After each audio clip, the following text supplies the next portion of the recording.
नमस्कार दोस्तों, जय हिंद, जय Bharat. Welcome my YouTube channel CDRK Saini BEd classes. देखिए, हम अध्ययन कर रहे हैं जेंडर, विद्यालय और समाज पेपर का। इस पेपर के अंतर्गत आज की क्लास में हम विद्यालय और कक्षा कक्ष में जेंडर संबंधी मुद्दों की भूमिका।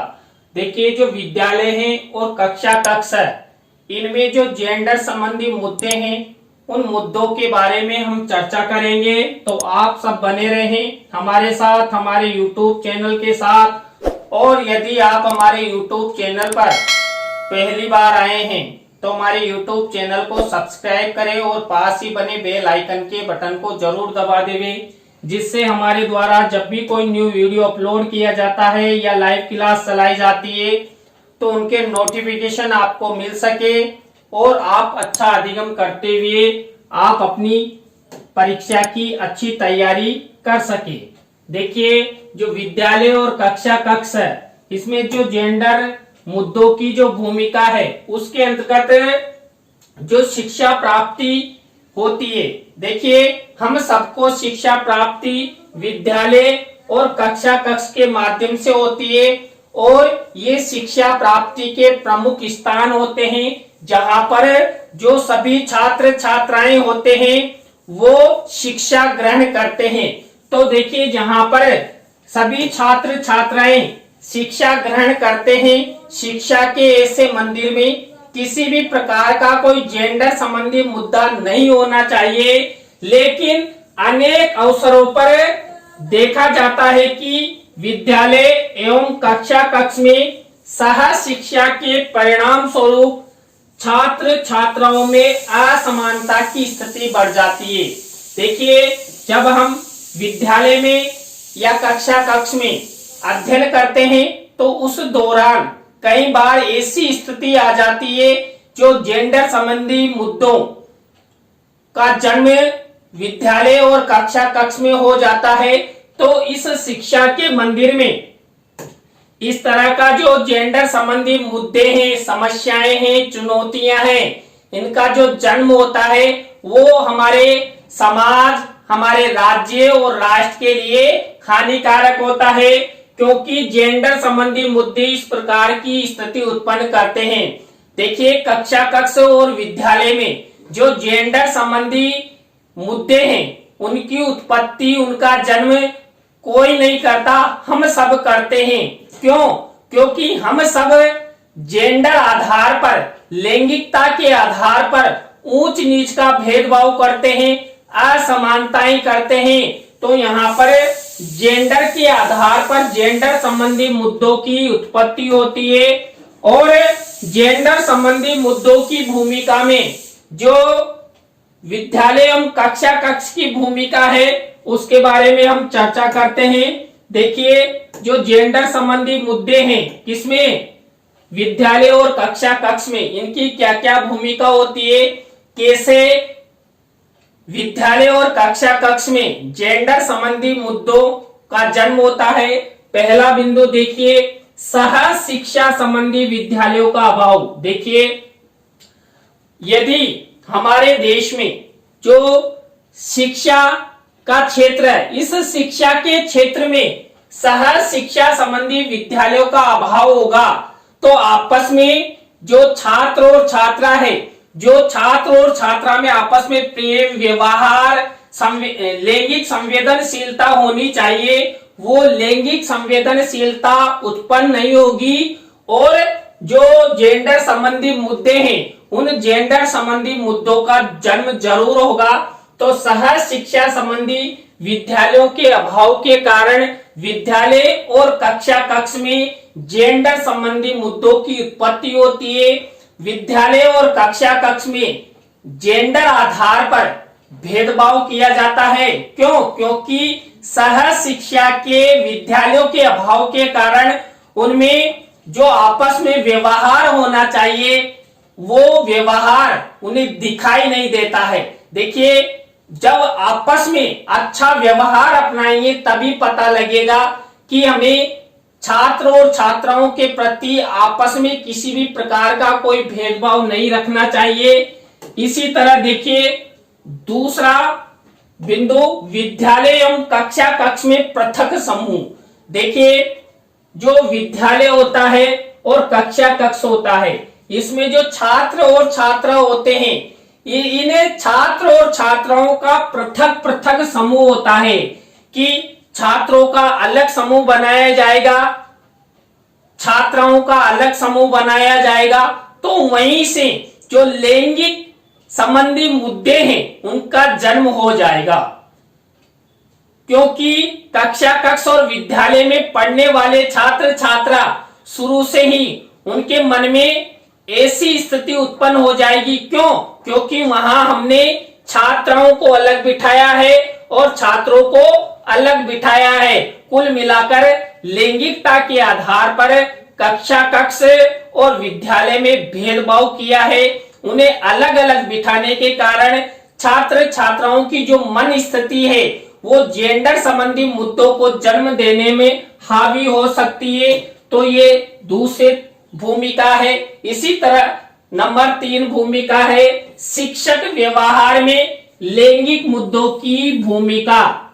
देखिए जो विद्यालय होता है, कक्षा कक्ष होता है, इसमें जो शिक्षक होता है ये इस शिक्षक की लैंगिक संबंधी मुद्दों को जन्म देने और दूर करने में दोनों में ही महत्वपूर्ण भूमिका होती है।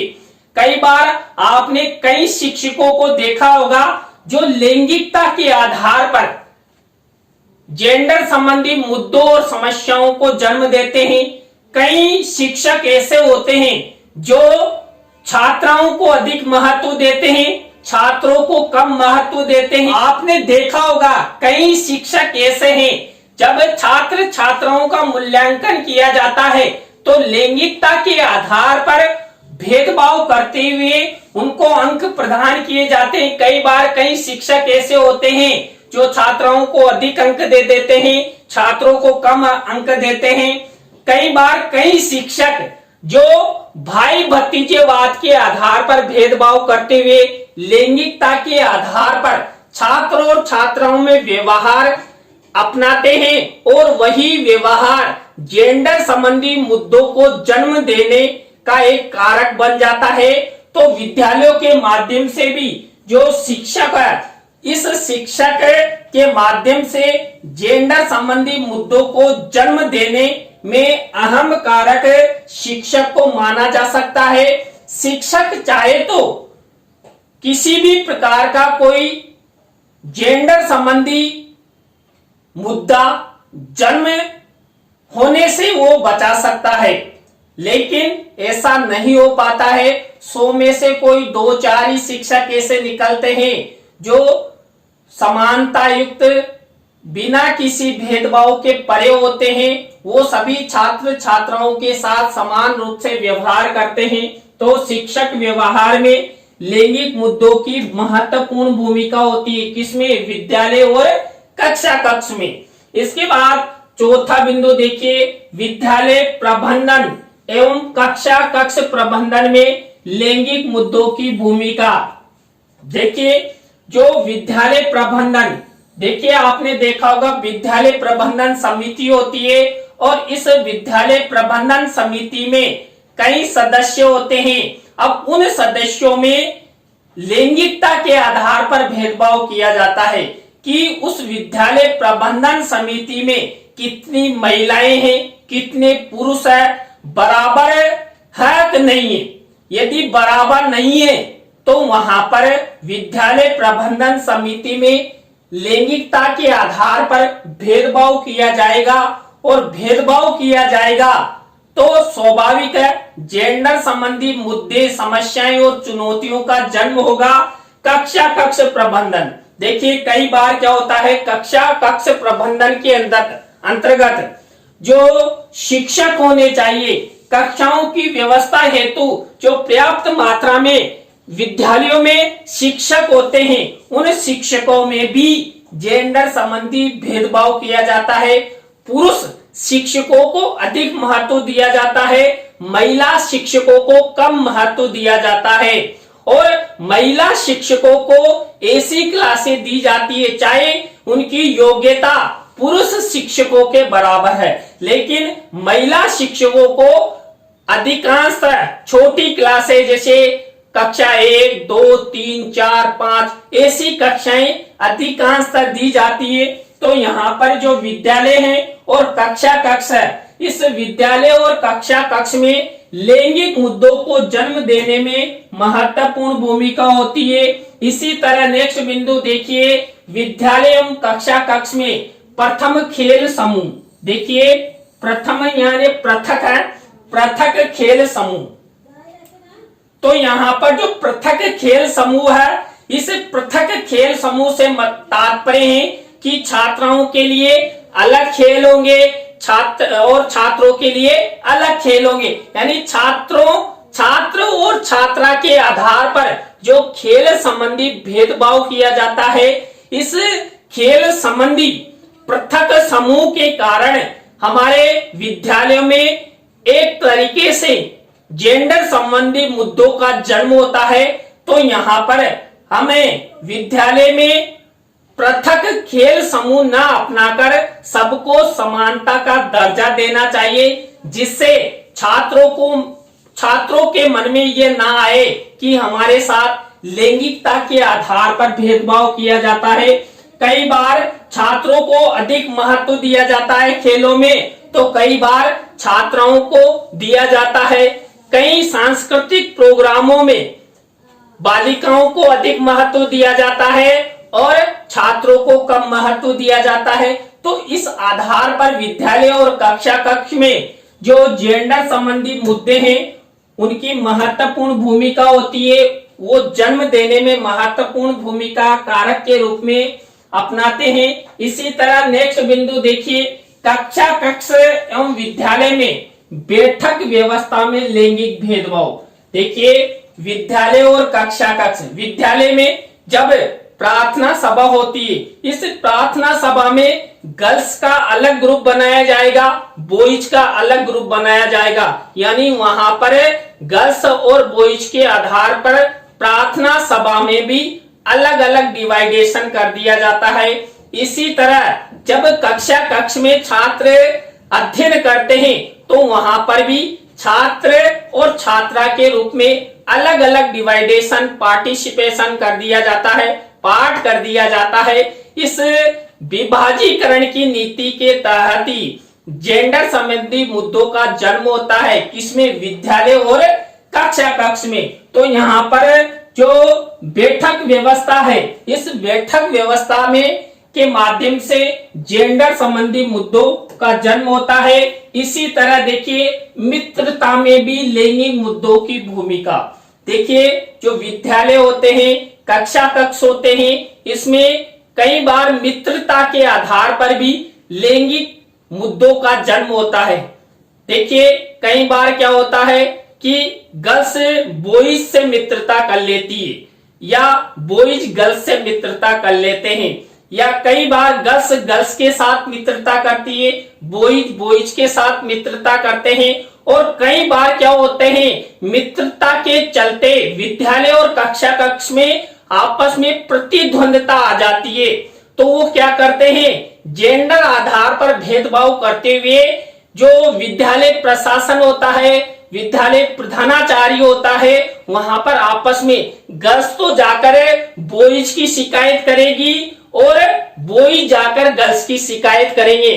तो जेंडर संबंधी जो मुद्दे हैं, मित्रता के आधार पर भी यहाँ पर विद्यालय और कक्षा कक्ष में हावी होते हैं।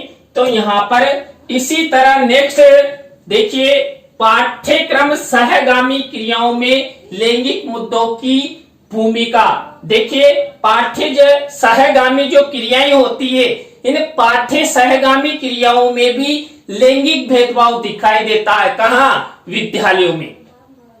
जो पाठ्य सहगामी क्रियाएं सभी के लिए कॉमन होनी चाहिए, लेकिन विद्यालय द्वारा उनका विभाजीकरण किया जाता है। किसके आधार पर? लैंगिकता के आधार पर, कि ये पाठ्य सहगामी क्रियाएं तो गर्ल्स करेगी और ये पाठ्य सहगामी क्रियाएं छात्र करेंगे।